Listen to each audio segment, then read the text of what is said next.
Hoppin' clams! Oh my... Nickelodeon All-Star Brawl 2 just got its reveal trailer recently, following a month's worth of leaks, which some of them were actually a bit credible, given one of the box arts that was shared is actually part of the box art that can be found over on the game's website. Originally revealed by IGN, the game looks far better than the original, but more on that later. We got a bunch of details to go over, an interview with Fairplay Labs studio director Diego Rodriguez, and a trailer to break down, so let's get to it. Starting with the consoles and release date. Nick Brawl 2's coming to PS4, PS5, Xbox One, Xbox Series, Nintendo Switch, and PC later this year. Physical pre-orders for the base edition are now live. Meanwhile, digital edition pre-orders will be available later this fall. Now let's look at the pricing and what the Season Pass includes. Yes, you heard me right, there's a Season Pass, but we'll get to that in just a second. Base edition is $49.99 US, nothing extra to it. Digital Deluxe Edition is $69.99 US. This one includes the base game and the Season Pass.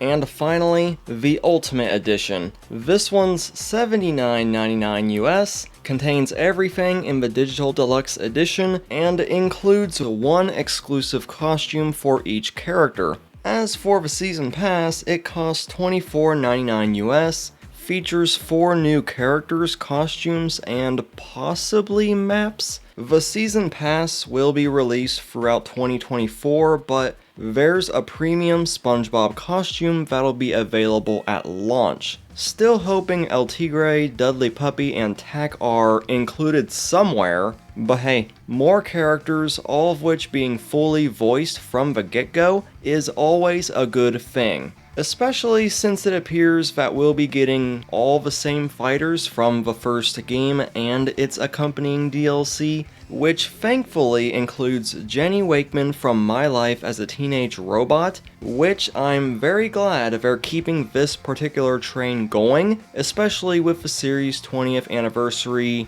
At the time of making this video would have been a few days from now. Speaking of which, and if you haven't seen my community post, I'm happy to announce that I'm now an editor for the My Life as a Teenage Robot fanbase. This collab's been in the works since January, and I just dropped my first and personally narrated video over there a few weeks ago, going over Jenny's appearance in Nick Kart Racers Free. It's a good watch and partly explains my lack of uploads on this channel lately, but as you've noticed, I'm getting back on track with my own content while still assisting them with editing future videos.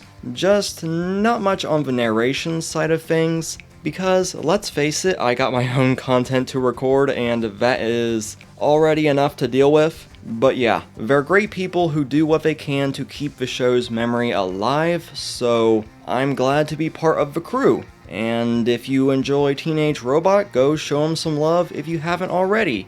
Subscribing to my channel for future Nick game content would also be appreciated. Anyways, back to the video. New playable characters include Jimmy Neutron, Donatello, and Raphael from TMNT, though I didn't see Shredder or Hugh in the trailer, so I have to assume they're still gonna be in the game. And of course, the most important new character to ever be added to Nickelodeon game history, Squidward.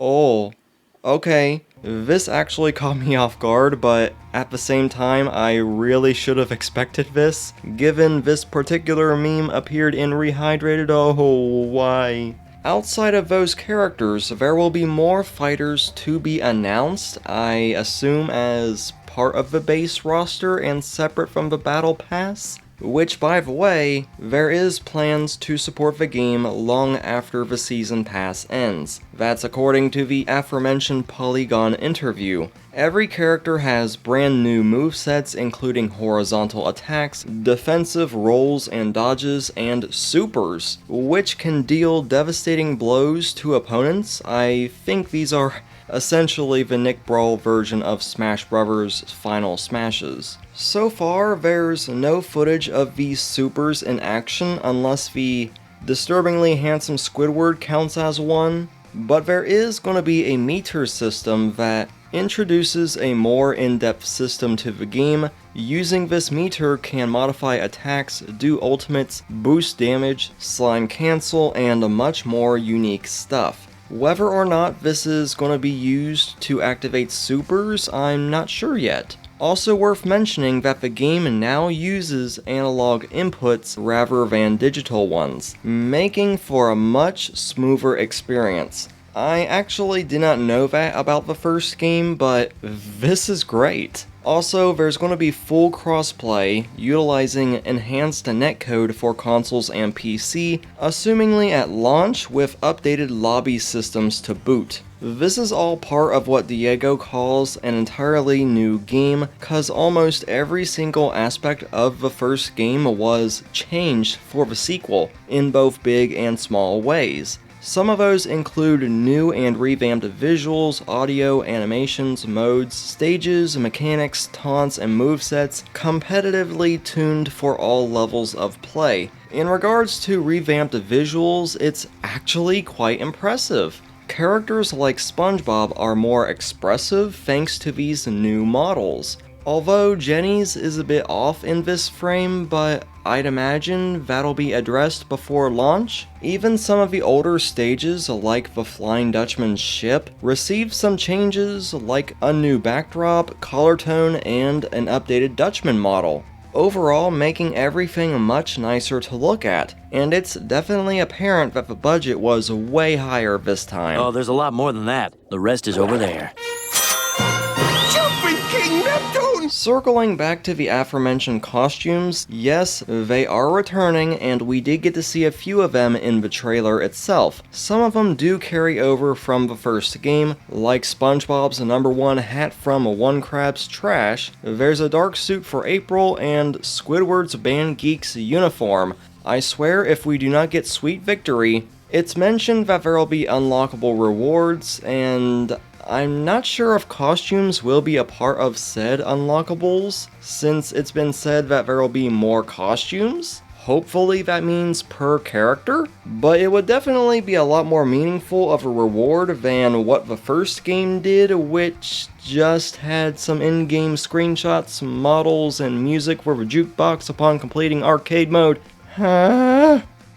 Speaking of modes, arcade mode is confirmed to be making a return. And that's all we really know concerning this mode. But the biggest surprise is we're actually getting a full-blown story mode. That's right, a Nicktoons story in the form of a fighting game. I mean, if THQ Nordic isn't gonna remake or reimagine the Nicktoons Unite series in some form, this right here is the next best thing. Provided it's handled pretty well, that is. According to the game's website, it's an all-new, original story where you put your skills to the test as you fight to stop Danny Phantom arch-villain Vlad Plasmius from taking over the Nickelodeon universe. Full disclosure, I'm not expecting this to be canon in any way, shape, or form, but if it means we get some quality character interactions, especially with Teenage Robot involved, since that wasn't exactly a thing in the Nicktoons Unite series, aside from the DS version of Toybots, I'll definitely take it. And by the looks of it, there's gonna be animated cutscenes, maybe? At least I assume that's what this is. The campaign mode will feature roguelike mechanics, which don't ask me anything about, cause I haven't got the slightest clue as to what that entails. Thankfully, this is explained in the aforementioned Polygon interview and how it works within Nick Brawl 2. I don't think we can directly compare it to anything that is out there, at least not that I know of. Of course, if you are familiar with roguelike games, you will understand right away how the campaign works, but we made quite a few adaptations so it could work with the platform fighter mechanic, since first and foremost this is a platform fighter. I don't want to spoil too much, but basically we have a main storyline and you start with SpongeBob. As you progress, you unlock characters which you can use in the campaign, and each character has his or her unique storylines. The structure is the same on roguelike games. You progress through a series of battles, and if you lose, you keep some of your progress, characters unlocked, currencies, etc., and use it to further your progress on your next try until you reach the end. And of course, in the middle we have cool opponents, bosses, and other elements unique to the campaign mode. Oh, I'm already imagining the boss potential this game is gonna have. Like, can you imagine a Vexus fight? Maybe Plankton and a giant robot? There's a lot of potential here. This, of course, leads into the confirmed boss rush mode. If you've 100%ed Kirby and the Forgotten Land, you pretty much know how this works. You fight every boss in the game back to back. Actually, that's something BFBB needed, but oh well. At least it's here. Oh, what? You thought we were done? No sirree, we are not, as there are brand new mini-games too. And we don't exactly get to see any of them in action, but we do know that All-Star Brawl 2 introduces all new mini-games to play alone or with friends. Compete for global leaderboard high scores in Pinch the Blimps, Whack-A-Bot, and Urkin Armada Boot Camp Survival. Okay, with all those details out of the way, let's move on to the trailer breakdown. But first... Okay, I really love that they recreated the Squidward meme from that Sinking Feeling episode, which kinda spawned from the fact he was absent in the first game despite being a highly requested character. It really shows just how in tune the devs are with the community, as well as Nickelodeon shows in general, which means the memes are sure to follow, and yeah. This one comes from the Two Faces of Squidward episode, and I don't know. Actually seeing this in 3D seems more horrifying to me. First stage we see is the Technodrome from TMNT. Instead of it being in an underground cave from the first game, it now appears to take place on either an island or an alien planet. SpongeBob has a new animation here, but not sure if it's a taunt or idle animation. The first brand new stage that we do see is straight up the Sonic Frontiers meme, not gonna lie. But if I had to guess, this might be a Last Airbender stage. I don't know. What do you guys think? We can see Squidward's clarinet is an attack, which, okay, is a bit obvious given the clarinet is the most associated item with the character, but I do have to wonder if the clarinet item from the first game will be removed because of this. Not to mention it was already pretty busted beyond comprehension. We do see this stage again later in the trailer, and Squidward dons the Captain Magma hat from Mermaid Man and Barnacle Boy 5. Could be an attack, might not be, I do not know. The second brand new stage is Jimmy's Lab. Everyone seems to have been shrunk down thanks to an accidental blast of Jimmy's shrink ray. In the background, there's an invention of burping soda, which does appear at the end of the Jimmy Neutron movie, which, by the way, the movie is not on Paramount Plus, so why? Why'd you guys do this? It's such a good movie. Here we can see Squidward pulling out bold and brash. More like belongs in the trash! Sorry, I must have missed that one. Though his costume is a different color from that episode, so I'm not sure if that's a mistake or something they plan on doing later for accuracy. I do not know. The third new stage is the Krabby Patty Arena from the Fry Cook Games episode of SpongeBob. Harmonic Convergence, which is Korra's stage from the first game, has also gotten a bit of an overhaul. Instead of being a relatively flat stage, there's now a few extra platforms to jump on. Later they're gone, so it's possible they appear and disappear throughout. Royal Woods Cemetery trades its dark and rainy tone for a much more spooky atmosphere. Convenient that I'm talking about rain because it's actually raining outside and you can probably hear that. Later in the trailer though, it does look a bit lighter, but I imagine that could be due to the moonlight. I don't know, but hopefully they can restore the graves popping out of the ground for that extra challenge. I don't know why they removed it in the first game, but I don't know, I liked it. TMNT's Rooftop Rumble is a much bigger stage with raising platforms. Sewer Slam, also from TMNT, makes a return, this time being a much more wider stage with far less chances of falling off. Future!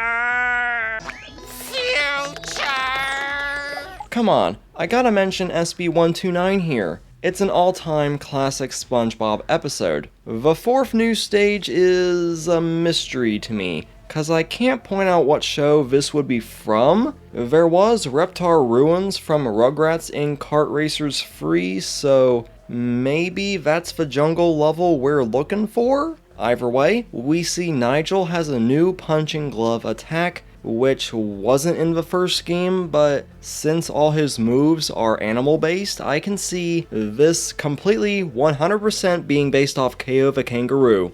Yeah, he's a fan. That was smashing! Western Air Temple from Avatar has some newly added walls around the floating platforms. Well, this one side anyways. Same level, but in a different part of the trailer, we can see a bit of Danny Phantom's new model and attack.